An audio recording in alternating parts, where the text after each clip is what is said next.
Assalamualaikum warahmatullahi wabarakatuh. Ketemu lagi dengan saya Yunita di channel YouTube Unitime. Kali ini saya mau menjelaskan tentang rekonsiliasi fiskal. Pengen tahu apa itu rekonsiliasi fiskal? Yuk kita belajar.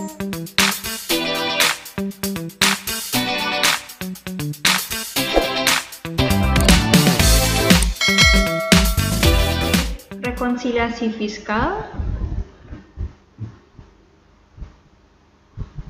adalah proses penyesuaian dari laporan laba rugi komersial menuju ke laporan laba rugi fiskal. Apa sih laporan laba rugi komersial dan fiskal itu? Ya, laporan laba rugi komersial itu berdasarkan akuntansi, yaitu berdasarkan PSAK.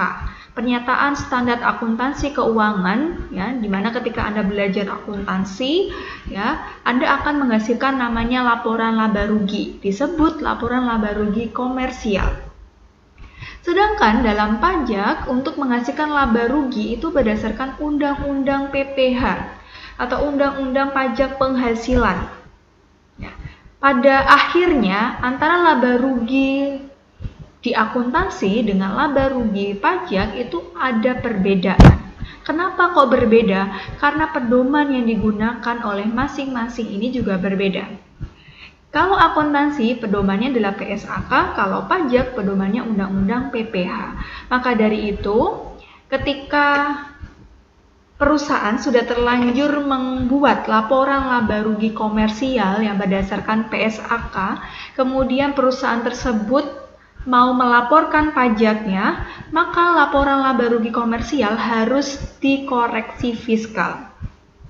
Koreksi fiskal itu bisa ditambah, bisa dikurangi dari akun-akun yang tersedia di laba rugi komersial ini.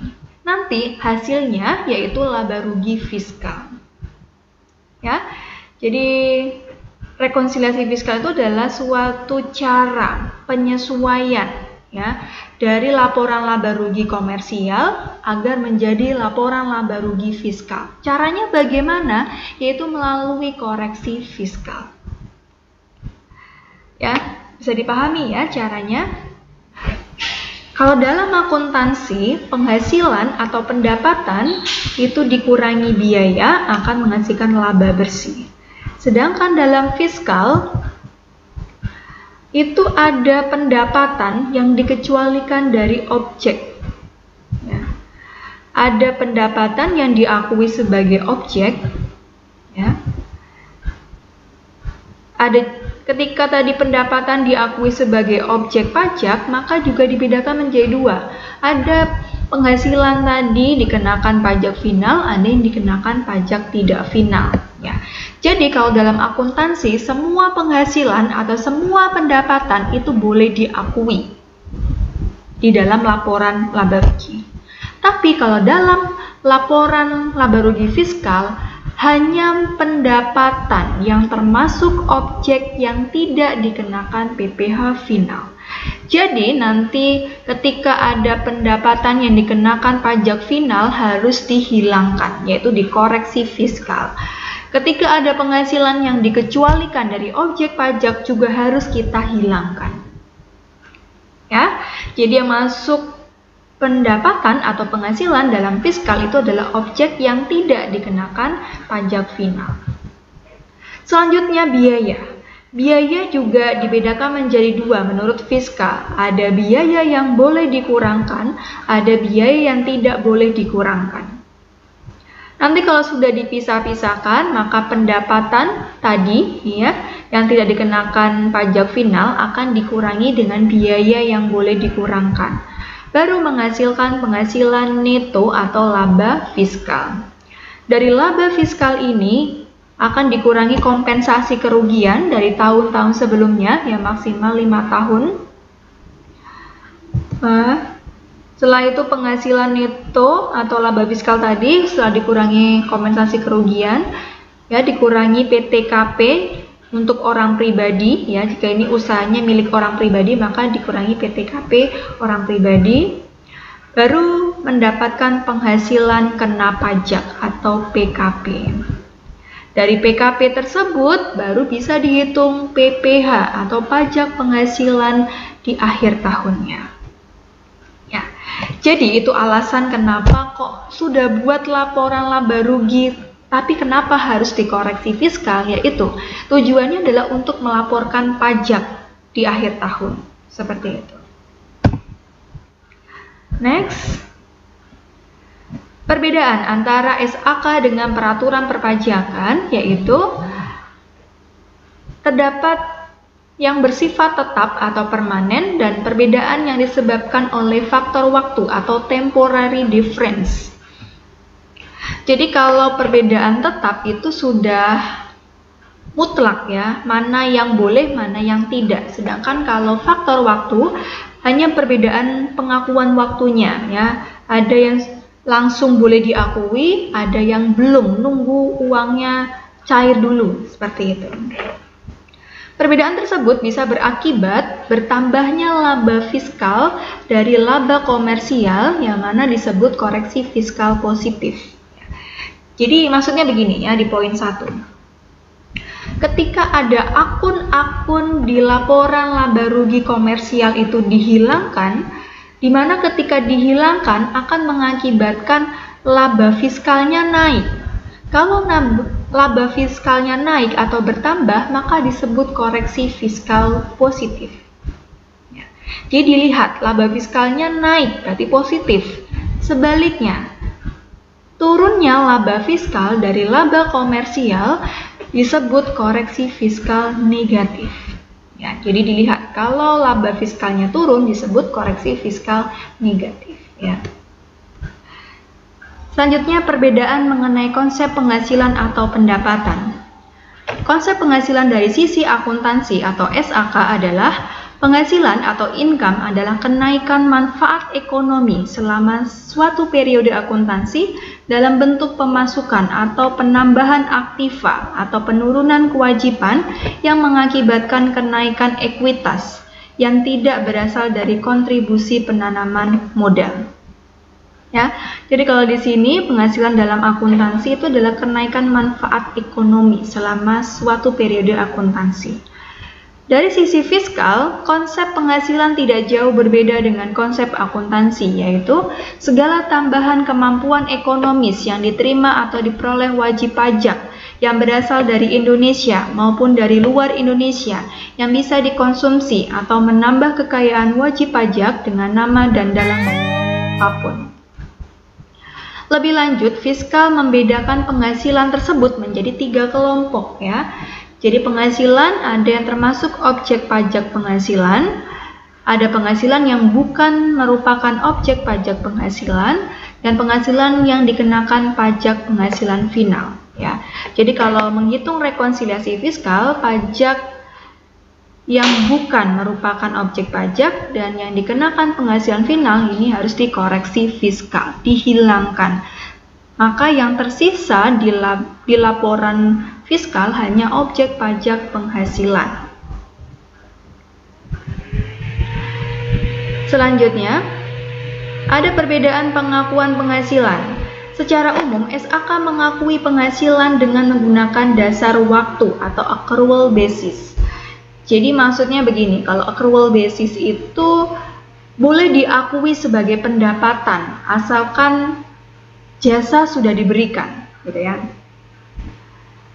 Atau sebaliknya, boleh diakui sebagai biaya, misalkan biaya gaji gitu ya, meskipun uangnya belum dibayarkan. Sedangkan ketentuan fiskal tidak berbeda dengan akuntansi, namun dalam kasus-kasus khusus, ketentuan fiskal mengharuskan kita menggunakan dasar tunai atau cash basis ya. Jadi kalau cash basis itu ada uang boleh dicatat, kalau belum ada uang tidak boleh dicatat gitu ya. Selanjutnya membahas tentang penghasilan atau income atau revenue itu dibagi menjadi 3 yang sudah saya sebutkan tadi ya. Ada penghasilan yang termasuk objek PPH di mana dijelaskan di pasal 4 ayat 1. Ada yang sesuai dengan undang-undang, ada yang tidak sesuai dengan undang-undang.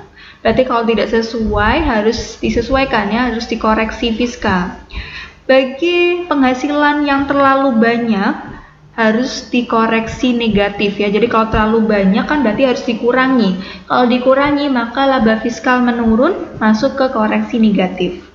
Sebaliknya ketika under atau penghasilannya diturunkan ya, terlalu rendah gitu ya. Terlalu rendah, misalkan ada transaksi gini ya.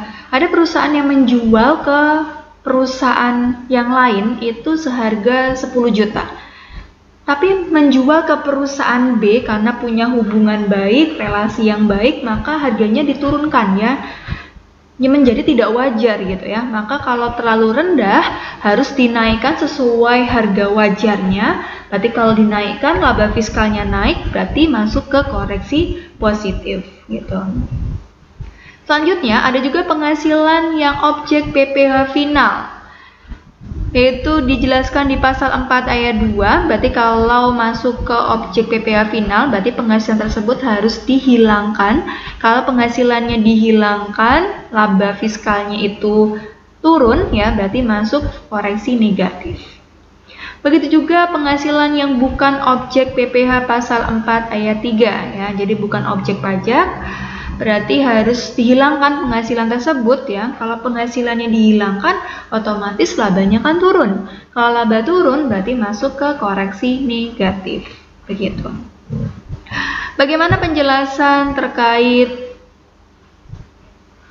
ya pasal-pasal 4 tadi ya? Pasal 4 ada ayat 1, ayat 2, ayat 3 gitu. Akan jelaskan di sini. Penghasilan yang merupakan objek PPh pasal 4 ayat 1 ya. Oke, yang termasuk objek PPh adalah pasal 4 ayat 1. Yang pertama adalah penggantian atau imbalan sehubungan dengan pekerjaan atau jasa kecuali ditentukan oleh Undang-Undang PPh. Jadi maksudnya poin 1 ini adalah gaji, upah gitu ya, terkait kalau orang tersebut menjadi karyawan. Yang kedua, hadiah dari undian atau pekerjaan atau kegiatan dan penghargaan ya. Hadiah bisa dari undian, bisa karena mengikuti sebuah perlombaan, olimpiade begitu ya. Itu termasuk objek PPh. Laba usaha, keuntungan penjualan atau pengalihan harta juga termasuk objek PPh. Ada lagi penerimaan kembali pajak yang semula telah dibebankan sebagai biaya. Ya, jadi sudah bayar pajak ternyata dikembalikan atau disebut restitusi juga termasuk ke penghasilan ya. Bunga termasuk premium, diskonto dan jaminan karena pengembalian hutang. Dividen dengan nama dan dalam bentuk apapun termasuk dividen dari perusahaan asuransi kepada pemegang polis dan pembagian SHU koperasi. Ada royalti. Royalti itu adalah balas jasa ketika Anda menggunakan sebuah produk ciptaan orang lain ya. Jadi maksudnya ketika saya berhasil menciptakan sebuah produk, sebuah lagu, kemudian ternyata lagu tersebut di cover oleh orang lain, maka orang lain yang mengcover lagu saya harus memberikan royalti. Maka royalti yang saya terima dikenakan pajak ya. Jadi termasuk objek PPh. Sewa dan penghasilan lain sehubungan dengan penggunaan harta, bisa sewa kendaraan, penerimaan atau perolehan pembayaran secara berkala dan lain sebagainya ya. Bisa Anda baca di PPh di Undang-Undang nomor 36 tadi ya. Di mana tadi? Undang-Undang nomor 36 tahun 2008 pasal 4 ayat 1 ya, karena banyak sekali ya. Selanjutnya ada yang termasuk penghasilan yang dikenai pajak final, yaitu diatur di pasal 4 ayat 2 tetap di Undang-Undang nomor 36 tahun 2008. Apa saja itu? Bunga deposito dan tabungan lainnya, bunga obligasi dan surat utang negara, bunga simpanan yang dibayarkan oleh koperasi kepada anggota koperasi orang pribadi. Yang kedua adalah hadiah undian ya. Jadi hadiah undian itu dikenakan PPh final. Yang ketiga, penghasilan dari transaksi saham dan sekuritas lainnya, transaksi derivatif yang diperdagangkan di bursa dan transaksi penjualan saham. Yang keempat ada penghasilan dari transaksi pengalihan harta berupa tanah dan atau bangunan, usaha jasa konstruksi, usaha real estate, persewaan tanah dan atau bangunan ya. Jadi kalau usaha-usaha berhubungan dengan konstruksi ya, jual beli rumah itu terkait dikenakan PPh final. Penghasilan tertentu lainnya yang diatur dengan atau berdasarkan peraturan pemerintah. Selanjutnya, ada yang tidak termasuk objek pajak penghasilan, yaitu diatur di pasal 4 ayat 3. Yaitu bantuan atau sumbangan termasuk zakat yang diterima oleh badan amil, ya, jadi badan amil yang menerima sumbangan zakat itu tidak termasuk objek pajak.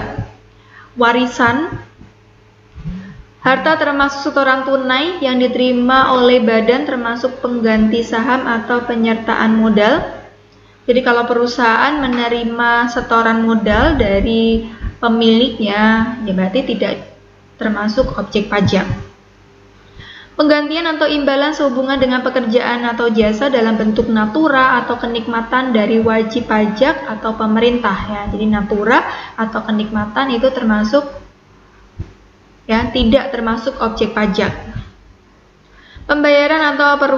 Pembayaran dari perusahaan asuransi kepada orang pribadi sehubungan dengan asuransi kesehatan, asuransi kecelakaan, asuransi jiwa, asuransi dwiguna dan asuransi beasiswa ya.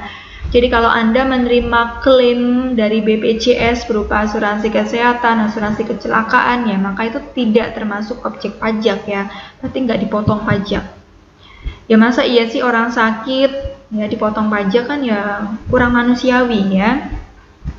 Ada lagi dividen atau bagian laba yang diterima atau diperoleh perseroan terbatas sebagai wajib pajak dalam negeri, koperasi, badan usaha milik negara atau badan usaha milik daerah dengan syarat dividen berasal dari cadangan laba yang ditahan.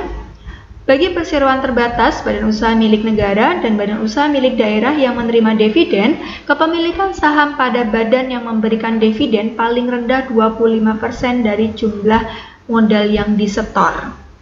Ya, jadi dividen ini akan termasuk tidak objek pajak penghasilan ketika kepemilikan sahamnya itu ya paling rendah 25%. Ya. Selanjutnya, iuran yang diterima atau diperoleh dana pensiun yang pendiriannya telah disahkan oleh Menteri Keuangan baik yang dibayar oleh pemberi kerja maupun pegawai. Jadi kalau perusahaan pengelola dana pensiun seperti BPJS atau lembaga lainnya yang disahkan oleh Menteri Keuangan, maka atas iuran yang diterima tidak termasuk objek pajak. Penghasilan dana pensiun tersebut dari modal yang ditanamkan dalam bidang-bidang tertentu dan masih banyak yang lainnya ya, bisa Anda baca. Selanjutnya, ada perbedaan konsep biaya atau beban. Dari sisi akuntansi, beban atau expense diartikan sebagai penurunan manfaat ekonomi selama suatu periode akuntansi dalam bentuk arus keluar atau berkurangnya aktiva atau terjadinya kewajiban yang mengakibatkan penurunan ekuitas yang tidak menyangkut pembagian kepada penanam modal. Sedangkan dari sisi fiskal, biaya diartikan sebagai biaya untuk menagih, memperoleh, dan memelihara penghasilan atau biaya yang berhubungan langsung dengan perolehan penghasilan. Ya, jelas ya. Jadi kalau dari sisi akuntansi, beban itu adalah penurunan manfaat ekonomi atau semua pengeluaran arus keluar itu boleh menjadi beban. Sedangkan kalau fiskal itu biaya boleh diakui ketika dia menagih, memperoleh, memelihara penghasilan. Jadi biaya itu dikeluarkan memiliki tujuan untuk apa? Untuk menagih, memperoleh, memelihara penghasilan. Jadi kalau di luar 3M tadi ya, jadi disebut 3M. Jadi kalau di luar dari 3M ini maka tidak boleh dianggap sebagai biaya. Kalau tidak boleh berarti harus dikoreksi fiskal. Biaya atau beban atau disebut cost atau expense ya, dibagi menjadi dua. Ada yang dapat dikurangkan, itu diatur dalam pasal 6 ayat 1, dan tidak dapat dikurangkan pasal 9 ayat 1. Ya, yang dapat dikurangkan ada yang sesuai dengan undang-undang, ada yang tidak sesuai dengan undang-undang. Jika beban itu terlalu tinggi, ya, kalau bebannya itu terlalu banyak, ya, sehingga tidak wajar, maka beban harus dihilangkan. Ketika beban itu dihilangkan, maka laba fiskalnya naik atau turun. Beban itu pengeluaran, ya. Jadi ketika beban atau pengeluaran itu dihilangkan, maka labanya akan naik, maka masuk koreksi positif. Selanjutnya, kalau under atau biayanya itu terlalu rendah, jadi terkesan tidak wajar. Kalau terlalu rendah, maka harus dinaikkan supaya wajar, ya. Berarti bebannya ditambahi. Kalau beban ditambahi, maka labanya jadi, ya, pengeluaran bertambah, jadi labanya turun. Kalau laba turun, maka masuk koreksi negatif, ya. Jadi itu yang harus dipahami dulu, ya, alurnya. Selanjutnya, tidak dapat dikurangkan, ya, beban tidak dapat dikurangkan, ya, berarti kalau beban tersebut tidak dapat dikurangkan, berarti beban harus dihilangkan dari laporan laba rugi, berarti bebannya dihilangkan, laba bertambah, masuk koreksi positif. Pengurangan penghasilan bruto, yaitu di pasal 6 Undang-Undang Nomor 36 Tahun 2008, terdiri dari biaya untuk mendapatkan, menagih, dan memelihara penghasilan, yaitu biaya-biaya berhubungan langsung dengan kegiatan usaha yang penghasilannya merupakan objek pajak, ya. Jadi maksudnya pasal 6 tadi, biaya itu apa saja sih? Biaya itu boleh diakui asalkan memiliki kepentingan untuk mendapatkan, menagih, dan memelihara penghasilan, ya. Jadi kalau biaya dikeluarkan tidak digunakan 3M penghasilan tadi, maka nggak boleh, ya. Selanjutnya lebih detailnya yaitu di pasal 6 ayat 1, biaya secara langsung atau tidak langsung berkaitan dengan kegiatan usaha, bisa biaya pembelian bahan, biaya berkenaan dengan pekerjaan atau jasa termasuk upah, gaji, honorarium, bonus, gratifikasi, dan lain sebagainya. Ada bunga, sewa, royalti, biaya perjalanan, biaya pengolahan limbah, premi asuransi, dan lain sebagainya, ya. Di sini paling bawah ada pajak kecuali pajak penghasilan, ya. Berarti pajak-pajak itu boleh diakui sebagai biaya kecuali